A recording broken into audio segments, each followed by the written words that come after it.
Creo que para mí es un honor, la verdad, presentar a Víctor José López Martínez. Es el representante del gobierno de Yucatán aquí en México. Víctor es abogado por la Universidad de Anáhuac del Norte, con especialidad en Derecho Constitucional y miembro activo de la International Bar Association, el Consejo Mexicano de Asuntos Internacionales COMEX y la Asociación de Abogados México-Estados Unidos, UNIVA. Se ha desempeñado como representante del gobierno de Yucatán en la Ciudad de México, donde impulsa justamente la vinculación institucional, empresarial y diplomática para promover el desarrollo sostenible y un proyecto que es muy importante para todos los que estamos en el sur, que se llama el Renacimiento Maya. Este proyecto está orientado justamente también a posicionar a Yucatán como referente nacional en la innovación, infraestructura y desarrollo económico regional. De ahí la importancia de la participación del diálogo con nosotros. Intervino rápidamente comentando que es también socio fundador del despacho Sánchez Labrador López Martínez, firma líder en Latinoamérica con enfoque en innovación, tecnología e inversión extranjera, con sede aquí también en la Ciudad de México. También es importante decir que su trayectoria profesional abarca tanto el sector público como el privado. En el ámbito también legislativo fue coordinador de asesores parlamentarios de la Cámara de Diputados y en el sector privado colaboró en firmas jurídicas internacionales. Gracias a todas y todos. Gracias por la tan generosa y puntual presentación. La agradezco y la valoro. Primero que nada, darles a todas y todos ustedes el saludo del señor gobernador Joaquín Díaz Mena, nuestro gobernador del estado de Yucatán, quien me ha pedido, presidente, agradecerle por la oportunidad de estar con ustedes y con la Cámara el día de hoy para platicar de Yucatán, del proyecto del Renacimiento Maya que tiene nuestro señor gobernador y, por supuesto, del proyecto estratégico del Renacimiento Maya, que es la ampliación y modernización del puerto de altura de Progreso. Antes de empezar, me gustaría reconocer y agradecer la presencia que me honra de dos grandes mexicanas y mexicanos muy distinguidos, promotores del puerto de altura de Progreso, la capitana Marisa Abarca, la directora de puertos, para quien pido un gran aplauso.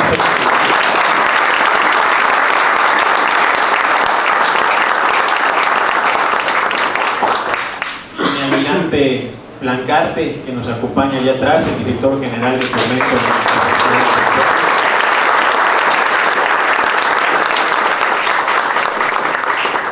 quien junto con su equipo y con su liderazgo, por supuesto siguiendo las instrucciones del alto mando, nuestro almirante secretario, desde el inicio de la administración del gobernador Díaz Mena ha acompañado el proyecto del puerto de altura de Progreso, que había sido un sueño para Yucatán por los últimos 20 años, y quienes con su apoyo y su liderazgo pues hoy están convirtiendo el puerto en una realidad. Sírvase de agradecimiento del gobierno del estado a la Secretaría de Marina por su apoyo, por su compromiso y por supuesto por el liderazgo en el puerto de altura de Progreso. Muchas gracias, capitana, muchas gracias, mi almirante, y estamos a sus órdenes. Si les parece bien, vamos a pasar un video introductorio para darles a conocer un panorama de cómo se encuentran los proyectos estratégicos del gobierno del estado. Yucatán, el hub logístico, industrial y energético del sureste de México. Con seguridad, certeza jurídica y condiciones competitivas, el futuro ya se produce aquí. Estratégicamente ubicado, Yucatán enlaza a México con el mundo a través de moderna infraestructura marítima, carretera, ferroviaria y aeroportuaria. Hoy, Yucatán vive una transformación estratégica impulsada por proyectos que fortalecen su infraestructura, consolidan su industrialización y abren nuevas oportunidades de crecimiento. En el centro de esta transformación se encuentra la ampliación y modernización del puerto de altura de Progreso, una obra que permitirá recibir embarcaciones de gran calado y ampliar la capacidad comercial de Yucatán, con conexión a nuevos mercados y en sintonía con las tendencias del comercio internacional. Su ubicación privilegiada lo enlaza directamente con la costa este de los Estados Unidos y el Golfo de México.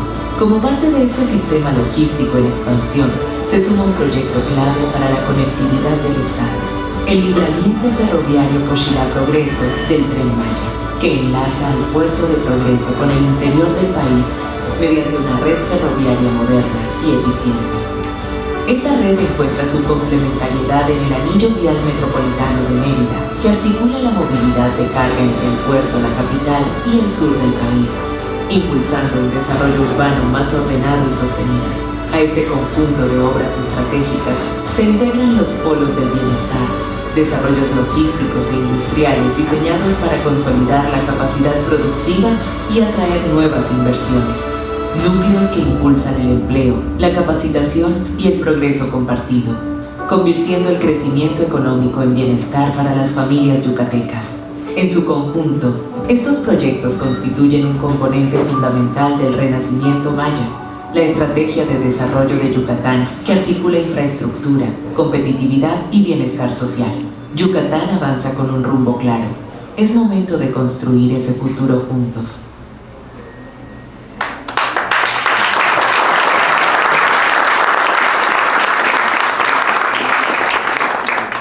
Bien, ese es en resumen el proyecto que el señor gobernador Joaquín Díaz Mena ha traído para Yucatán. Un cambio de era, un cambio de época que en el Estado le conocemos como el renacimiento maya. Y vale la pena contarles un poco de los antecedentes de este plan de desarrollo estatal, de dónde surge la visión del renacimiento maya y por qué es relevante no solo para Yucatán, no solo para nuestra región, sino para el país en su conjunto. Y es muy pertinente platicarlo el día de hoy en este encuentro anual de la Cámara del Transporte Marítimo, porque el renacimiento maya apalanca la visión de desarrollo del Estado en construir y en dotar a Yucatán de una plataforma logística de primer nivel y eficiente. El gobernador Joaquín Díaz Mena ha traído con su visión la tesis de que a partir de la construcción de infraestructura y con ello de infraestructura para la logística podemos realmente encontrar la vocación productiva del Estado y construir desarrollo para las familias de Yucatán. Yucatán es un estado que por su posición geográfica, por sí misma, como ustedes conocen, es privilegiado. Tenemos un puerto, tenemos una red carretera muy importante que nos permite una importante cercanía con la costa este de los Estados Unidos y con mercados de Europa, Centro y Sudamérica. Progreso es un puerto equidistante, el estado es equidistante entre Norteamérica, entre Centroamérica y dentro de Sudamérica. Sin embargo, hasta la fecha, el Estado tenía un desarrollo plenamente desconectado de las cadenas de comercio nacionales. Hay dos o tres datos importantes en el Estado. El 90% de la pobreza, que en Yucatán, lastimosamente, hasta 2024, 1 de cada 2 personas que vivían o que viven en el Estado presentaban alguna situación o algún decil de pobreza, donde estas personas habitan generalmente, o más bien el 90% de las personas habitan en regiones desconectadas a los sistemas logísticos nacionales. Es decir, en regiones, en municipios o en ciudades en donde no hay manera de producir, porque no hay manera de sacar y de meter materia prima y sacar materia ya transformada. Entendiendo esto, nuestro gobernador, que como antecedente, nuestro gobernador viene de un municipio pesquero llamado San Felipe, tiene 51 años, es licenciado en Administración de Empresas Turísticas, maestro en Educación, pero sobre todo el mayor experto que tenemos hoy sobre el Estado.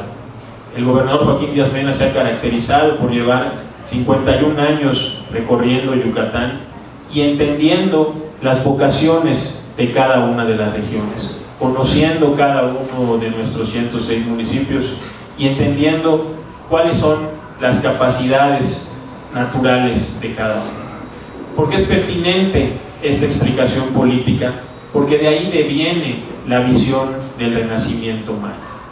En campaña, el gobernador Joaquín Díaz Mena planteaba que la única manera de desarrollar al Estado era con un plan que entendiera a nuestro Estado como parte del mundo, que entendiera a nuestro Estado no solo como una potencia cultural, no solo como una potencia turística en desarrollo, sino como una pieza clave de la nueva geopolítica que se está desarrollando y de la nueva geoeconomía, porque venimos de una etapa, como ustedes mejor que nadie conocen, de producción en áreas del mundo donde fuese más barato producir, a una etapa en la que las cadenas de suministro se han acercado a los centros de consumo, que es el nearshoring. Pero el nearshoring en su realidad tuvo, y hablo en tiempo pasado, su auge a partir de la pandemia y hasta hace algunos años. Hoy la potencia del nearshoring por las nuevas políticas proteccionistas de los Estados Unidos naturalmente ha hecho que este gran movimiento hoy esté en una desaceleración. Sin embargo, todavía con ese impulso, las regiones que además de cercanía a los centros de consumo presenten valor agregado, sobre todo en materia logística, que es lo primero que pregunta una empresa antes de irse a establecer a cualquier lugar: cómo ingreso mi materia prima y cómo la saco. Primero es la logística y después es la energía. Primero es cómo llego y luego cómo prendo mis maquinarias y demás, ¿no? Entonces hoy, o el gobernador, entendiendo esta situación, leyendo el momento del mundo, siempre nos comentó desde la campaña: lo que tenemos que hacer es darle a Yucatán una visión integral de desarrollo territorial para efectos de poder hacer competitivo el Estado. ¿Y quién es el que tiene que hacer competitivo el Estado? El propio Estado, invirtiendo en proyectos de desarrollo logístico. El reto en campaña era que la propuesta pasara de una visión y voluntad política a materializar la construcción de infraestructura, que esta infraestructura estuviera dedicada a la logística y que la logística traiga desarrollo sostenible para el Estado. Y quiero decirles que hoy lo estamos logrando, que hoy se ha empezado a producir este desarrollo y que hoy en Yucatán tenemos un ecosistema de esperanza porque los proyectos ya se están materializando. ¿En qué consiste el renacimiento maya? El renacimiento maya consiste en el desarrollo de 5 proyectos estratégicos que son, reitero, de infraestructura logística para darle competitividad a Yucatán. Como punta de lanza del renacimiento maya, el gobernador Joaquín Díaz Mena, que siempre así lo comenta, la columna vertebral del renacimiento maya es la ampliación y modernización del puerto de Altura de Progreso. Nosotros tenemos en el estado una gran costa que es la mayor plataforma logística que cualquier territorio pudiese pedir, mucho mar, mucha costa y sobre todo costa cercana a los mercados más importantes del mundo. Entonces, teniendo esa plataforma logística, había que pensar cómo aprovecharla. El Puerto Progreso lleva 20 años queriéndose ampliar. Aquí está un gran experto del puerto, don Camilo, que lleva muchos años dando servicio allá en el puerto y él ha visto la historia del puerto. Está la capitana Marisa, que es una gran conocedora del antes y el después de este proyecto en específico del puerto de Altura de Progreso, que lleva 20-25 años queriéndose modernizar. Y hoy quiero comentarles que a 1 año y 2 meses del gobierno de Joaquín Díaz Mena, gracias a la extraordinaria coordinación con la Secretaría de la Marina, hoy la primera fase del dragado en el puerto de Altura lleva aproximadamente el 60 o 70% de ejecución, y precisamente lo está haciendo una empresa de Bélgica. Aquí está el embajador que nos hizo esa extraordinaria exposición antes de un servidor, que se llama Jan de Null. Esta empresa ganó el contrato a través de una licitación pública internacional con plena transparencia y coordinación.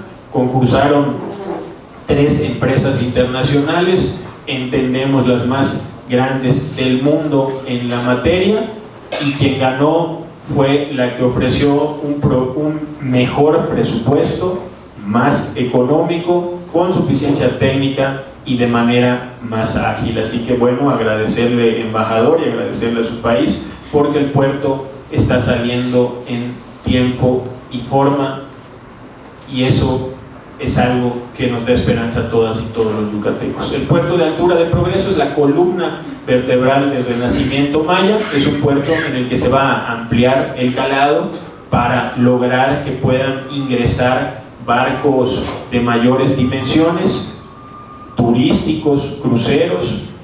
Progreso se está volviendo un hub muy importante en materia de cruceros. Creemos que la zona de Caribe es la zona más importante y más movida del mundo en materia de cruceros, y que hay ciertos destinos en México que ya están muy impactados o saturados, y Progreso es una alternativa importante para recoger ese mercado. Tenemos un movimiento importante de cruceros que, si logramos que haya mayor profundidad y que puedan entrar los cruceros más grandes, que son los clase Oasis, los clase Icon, estos cruceros de nueva generación, pues se va a potenciar por allá el desarrollo del puerto. Y también queremos tener la posibilidad de mayor movimiento de carga, por supuesto, porque nuestro puerto tiene que tener una vocación mixta, y es la carga la que trae el mayor valor agregado, no solo para los puertos, pero para la sociedad en su conjunto, porque es de la manera en la cual ingresan pues todos los consumibles, los materiales y demás con los que se transforma la industria. Entonces esperamos, con esta ampliación y esta profundización, el poder tener mayor movimiento de carga. ¿Qué va a pasar en el puerto además de que haya un mayor calado? El puerto va a triplicarse en tamaño. El proyecto que anunció el secretario almirante, en voz del almirante Plancarte, que ahí se encuentra en una conferencia mañanera en diciembre, me parece, del 2024, en el cual se anunciaron los 6 puertos estratégicos de México. Tal y como se anunció en aquel entonces, el puerto pasará de tener 34 hectáreas, que es lo que tiene hoy en la terminal remota, a tener aproximadamente 112 hectáreas, mismas que se construirán en 2 fases. Primero se hará una plataforma que se llamará la plataforma norte, de 40 hectáreas, y posteriormente se hará otra plataforma que se conocerá como la plataforma sur. Vamos a no solo triplicar nuestra capacidad operativa, sino también se aumentará en 86-85% las posiciones de atraque, que son sumamente relevantes para todas y todos ustedes que son parte del transporte marítimo.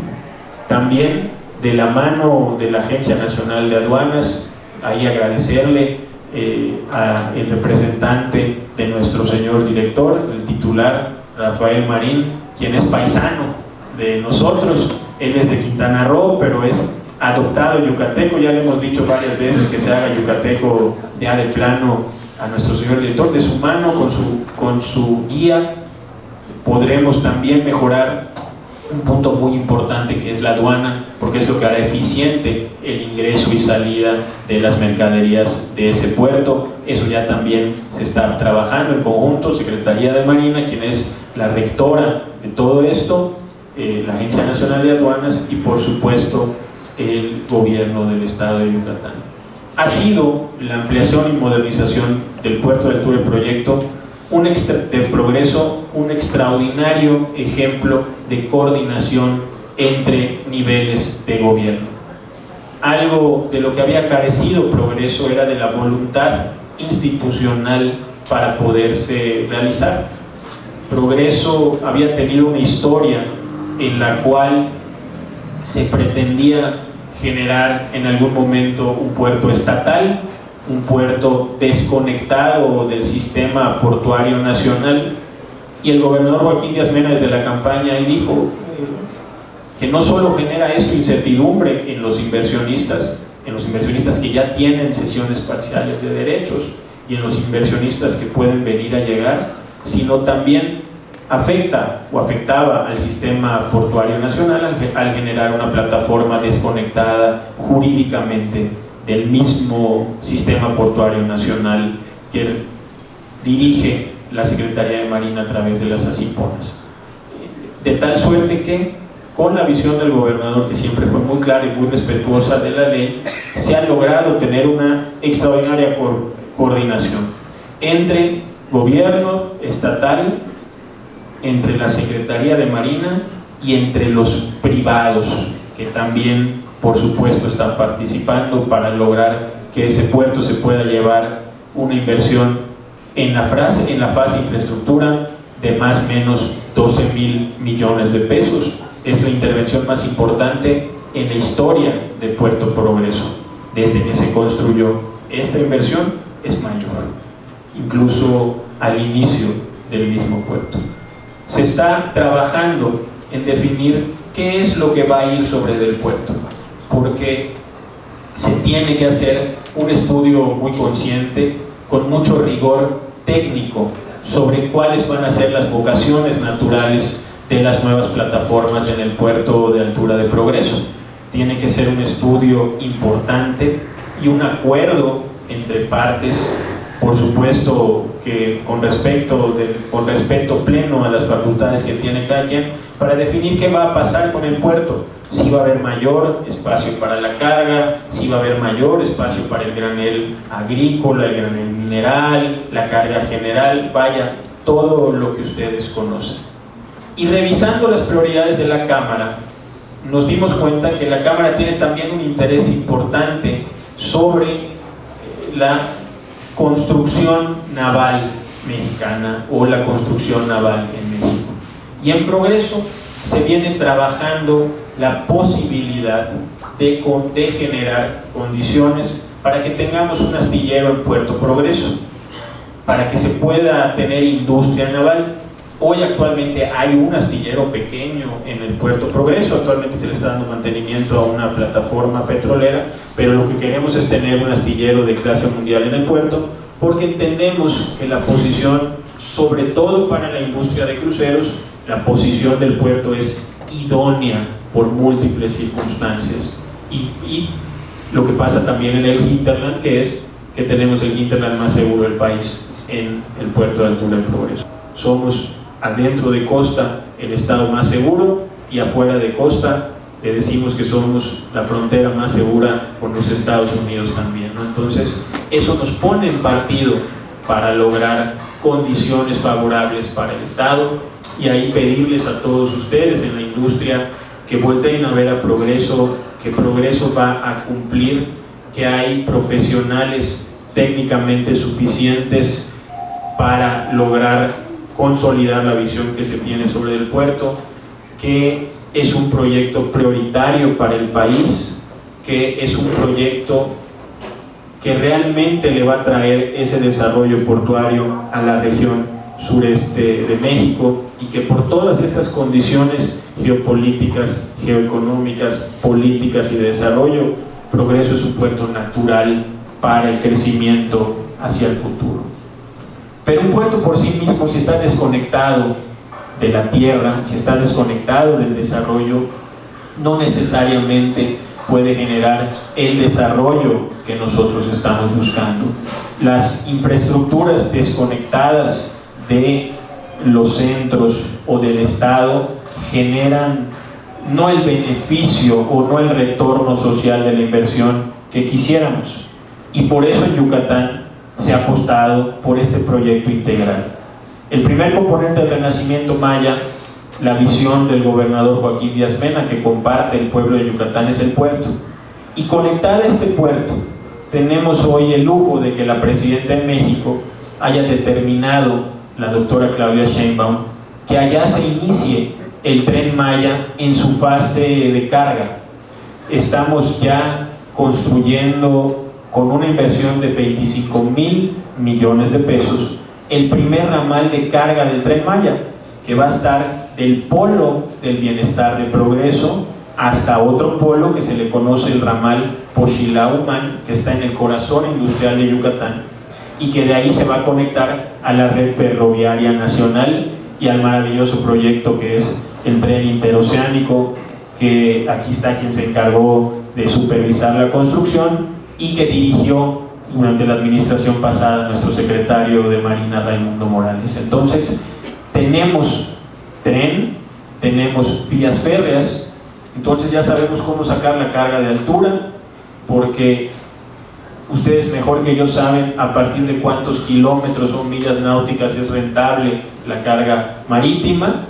Tendremos ya cómo mover por vías férreas la carga de más de 500 kilómetros para hacer rentable el movimiento por la vía férrea, y además se está ya construyendo un anillo metropolitano, un anillo vial metropolitano que va a hacer que se va a desahogar la carga terrestre para mover del puerto de altura de Progreso y de la zona de Humán hacia la carretera a Cancún, a Quintana Roo, mercancías por tierra rodada de mayor tonelaje y desfogar con esto la ciudad. Con eso servimos a la logística marítima, a la logística férrea y a la logística en autotransporte o en transporte automotriz, para efectos de darle a las empresas la posibilidad de mover como para ellos sea más rentable sus mercancías. Esto deviene en la posibilidad de establecerse como empresas en 5 parques o polos industriales.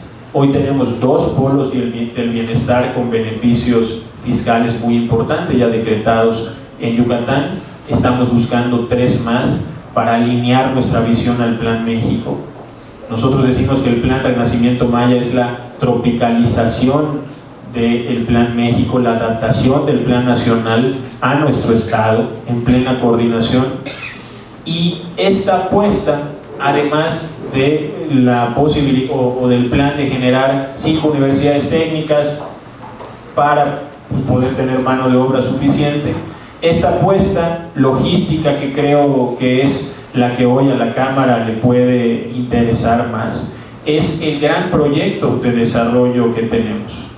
Yucatán ha sido la cuna de una de las civilizaciones más grandes del mundo, que es la civilización maya, que se le estudia en todas partes del universo. Si por algo ha sido grande el estado en el que tenemos la fortuna de ser, es por nuestros antepasados, que nos han enseñado que el estado y México por su conducto puede estar en el mapa mundial.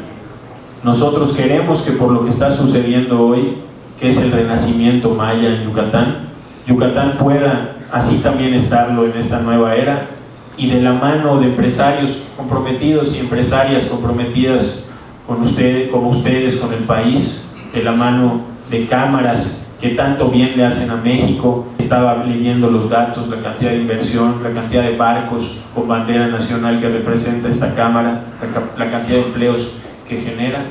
Solo de la mano de la industria privada podemos cumplir el futuro de bienestar para Yucatán que el gobernador Joaquín Díaz Mena, de la mano de la presidenta, nos ha mostrado. No me queda más que agradecerles la oportunidad de conversar con ustedes el día de hoy, de reiterarle a las y los representantes de la Secretaría de Marina lo honrado que me siento por su presencia, y de agradecerle, presidente, por esta invitación a esta tan célebre Cámara. Les agradezco mucho y estoy a sus órdenes para cualquier pregunta. Muchas gracias.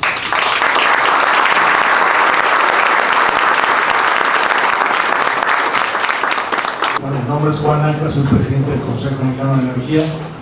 Bueno, efectivamente, la Camitran es socio fundador de nuestro consejo. Nuestro consejo está conformado por 18 cámaras, asociaciones y una confederación. Fue fundado por el Consejo Coordinador Empresarial. Bueno, lo que buscamos es justamente atraer la inversión ayudamos a desarrollar todo lo que es estrategia para obtener la licencia social, que eso es un tema pendiente, que se ha tenido competencia, talento y la tecnología, el desarrollo tecnológico. Bueno, en la península, sin duda, pues hay grandes oportunidades. El tema que hoy nos compete es el gasificar al país, tan importante para poder lograr que lleguen las inversiones y podamos garantizar el abasto de los energéticos. Se habla del nearshoring, de esos miles de millones que podrían llegar al país, algunos que ya han llegado, pero podrían llegar muchos más si logramos dar esa certeza jurídica y garantizar ese abasto. Sabemos que hay proyectos importantes que mencionaron el gobernador Díaz Mena y los que tienen ustedes. Nos gustaría saber más a detalle cómo lo vamos a resolver. Hoy tenemos una cifra que nos alarma, son cerca de 10.000 megawatts, imagínense, 10.000 megawatts son cerca de millones de watts que necesitamos generar los privados en conjunto con la CFE antes de que termine esta administración. Y tenemos por otro lado un problema enorme, que es la dependencia del gas de Estados Unidos y el TEMEC, ¿no? Ahora estamos en la negociación de ese gas que requerimos para generar el 60% de la electricidad en el país y que viene de Estados Unidos. ¿Qué vamos a hacer? Es algo que nos cuestionamos en nuestro consejo, con nuestro comité consultivo que está conformado por alrededor de 40 especialistas, para poder atacar esta problemática, una problemática del interés nacional. 60% de la electricidad utiliza prácticamente gas que viene de Estados Unidos. Tenemos 2.5 días de almacenamiento. Entonces, bueno, pues ya digo, después de todos estos antecedentes que les doy, me gustaría saber un poco más a detalle, cuando hablan en la presentación del hub energético, que es Yucatán, ¿qué se está haciendo al respecto para poder garantizar que lleguen esas inversiones? Te agradezco mucho tu pregunta porque es sumamente pertinente. Efectivamente, como bien comentas, son dos circunstancias fundamentales para la inversión: logística y energía. Y en el caso de la península tenemos una situación de importante necesidad, porque es por la falta de energía que no ha podido también haber industria en el estado. Y no solo energía, sino energía estable. Yucatán es hoy un hub en materia energética por las capacidades y facilidades que puede tener para resolver el tema de la industria renovable, que es solar y eólica. Hoy el estado tiene 1.500 megas de generación aproximadamente, y estamos necesitados de poder tener bastante más capacidad para satisfacer la necesidad doméstica, que eso es importante, y sobre todo para poder satisfacer parte de la industria. ¿Cuál es el tema de Progreso? El Progreso, o más bien, ¿cuál es el tema de Yucatán? En Yucatán actualmente la empresa ENGIE está terminando la ampliación de un ducto que viene, me parece que es de Tuxpan, que no estoy tan seguro ahorita de dónde viene el ducto Custal 2. Este ducto va a permitirnos que tengamos en Yucatán 547 millones de pies cúbicos de molécula para satisfacer a dos plantas de ciclo combinado que ya están terminadas, que son la Mérida 4 y la Valladolid 2. Estas plantas van a poder satisfacer la necesidad energética actual de la península, más bien la necesidad energética futura de la península y sobre todo de la industria. ¿Qué necesitamos invertir en transmisión eléctrica? Ese es nuestro déficit más importante hoy por hoy en la península, y se está pensando en un proyecto de Estado mexicano, de cómo apostarle a la transmisión. Nosotros creemos, la CFE lo piensa, la Secretaría de Energía también así tiene la tesis, que con la ampliación del Custal 2, que va a entrar en fase de pruebas ya el suministro de gas en febrero de este año, ENGIE ya está en posición de entrar en ambiente de pruebas, las plantas, con el gas que va a venir del ducto. a partir de este mes. La semana pasada estuvimos junto con el señor gobernador, con el CEO de ENGIE y la Secretaría de Energía viendo este tema.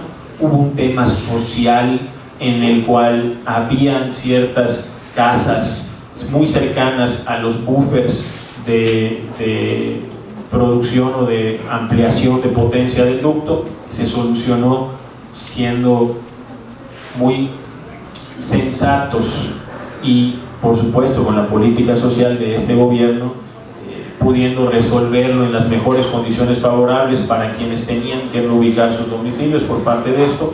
Esto ya está solucionado y entonces vamos a entrar en un ambiente de pruebas a partir de febrero para finales del año poder ya tener funcionando las plantas de ciclo combinado. Pero este es un proyecto de mediano y largo plazo. Actualmente hay, y las oportunidades, miren, nearshoring, como bien lo comentabas, estamos hablando que en el caso de Yucatán no recibimos en el plazo de 2020 a 2024 ninguna empresa que se haya relocalizado a nuestra tierra. Cero. El dato de nearshoring en Yucatán, había por ahí un dato circulando de Credit Suisse, que ya ni existe Credit Suisse, que Yucatán había sido un estado más competitivo. Bueno, el dato de nearshoring en Yucatán es cero. No hubo ninguna empresa que se haya relocalizado, que haya dejado de producir en algún lugar y llegado a Yucatán en 2020 a 2024. Entonces ya estamos al final de la cola del nearshoring. Tenemos que encontrar la manera de solucionar la necesidad inmediata. El gas va a llegar 2027, 2028 si somos realistas, y va a llegar suficiente molécula incluso para exportar al centro y al sur del país. ¿Cómo creemos que podemos solucionar la necesidad inmediata? Con proyectos rápidos de energía renovable, que es solar y eólica, y explorar la posibilidad de traer gas natural con algún proyecto movible como un FCRU o alguna situación que pueda estar de manera movible en el puerto. Ahorita hay barcos de producción de gas natural, que son estos FSRU, que están disponibles porque la guerra de Ucrania con Rusia los puso todos a trabajar cuando cortaron el suministro ruso a Alemania, pero los alemanes construyeron muy rápido sus plantas permanentes, entonces muchos de los barcos que estaban trabajando, que son noruegos en esa región del mundo, hoy están disponibles. Entonces, esto es algo que se está considerando, que mucho dependerá de lo que se define en estas mesas de trabajo, de la vocación portuaria y de la visión que tenga la Secretaría de Marina, sobre todo la factibilidad jurídica de esta situación, pero esa pudiese ser una solución para el tema del gas. Y el gas, efectivamente, no necesariamente de Estados Unidos, sino en Tuxpan hay hoy una regasificadora muy importante que está ya operando y que opera en un puerto de la Secretaría de Marina, que es una regasificadora nacional, y que para Yucatán, lejos de consolidar la compra con Texas, Yucatán podría ser un gran cliente hoy por hoy de Tuxpan. Y no sé si eso aplica como cabotaje energético, pero vaya, puede ser una práctica importante que estamos considerando con el proyecto. Entonces, básicamente la respuesta es mediano y largo plazo. Confiamos y tenemos el ducto Custal 2, que va a nutrir las plantas de ciclo combinado. Tenemos que apostarle a la transmisión y se está generando un proyecto importante de inversión en transmisión eléctrica. Creemos que nos podemos convertir en un hub de energía renovable. Sonora está ya con su plan Sonora, que eso va a nutrir la batería del norte, y hoy la visión es meterle algo similar en el sur del estado, y estamos tratando de buscar un proyecto de corto o mediano plazo que pueda ser movible, como lo sería un FCR1 del puerto o alguna otra circunstancia. Esa es, digamos, la visión energética del estado. Ahorita que mencionabas todo esto, bueno, Armando mencionó el tema logístico, que para nosotros es fundamental. Por eso creamos el CEMET, ¿sí? Donde tenemos conjugado todas las posibilidades de transporte, ¿sí? El terrestre, el ferroviario, el marítimo, porque lo que nos encontramos al principio es que creíamos que éramos competencia unos de otros, y no, para nada, nos complementamos. Entonces la presidencia actual del CEMET la tiene la Cámara, ¿sí? Y yo creo que podemos trabajar de la mano con el tema logístico. Por otro lado, en el tema energético, Amberes, Brujas, que es el segundo puerto más importante de la Unión Europea después de Rotterdam, pues se maneja con hidrógeno verde. ¿Sí?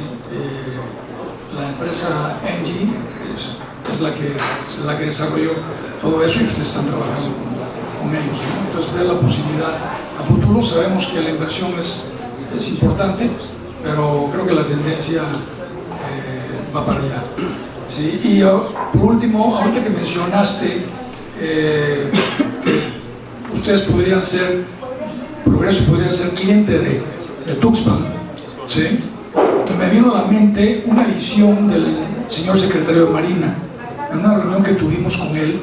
¿Sí? Él nos decía que él visualizaba a los puertos como complementarios, que los puertos no debían competirse entre ellos, ¿sí? Que había que ver cuál era la naturaleza de cada puerto y trabajar en consecuencia con eso. Entonces, por lo que dices, creo que va muy de la mano con la visión del señor secretario de Marina.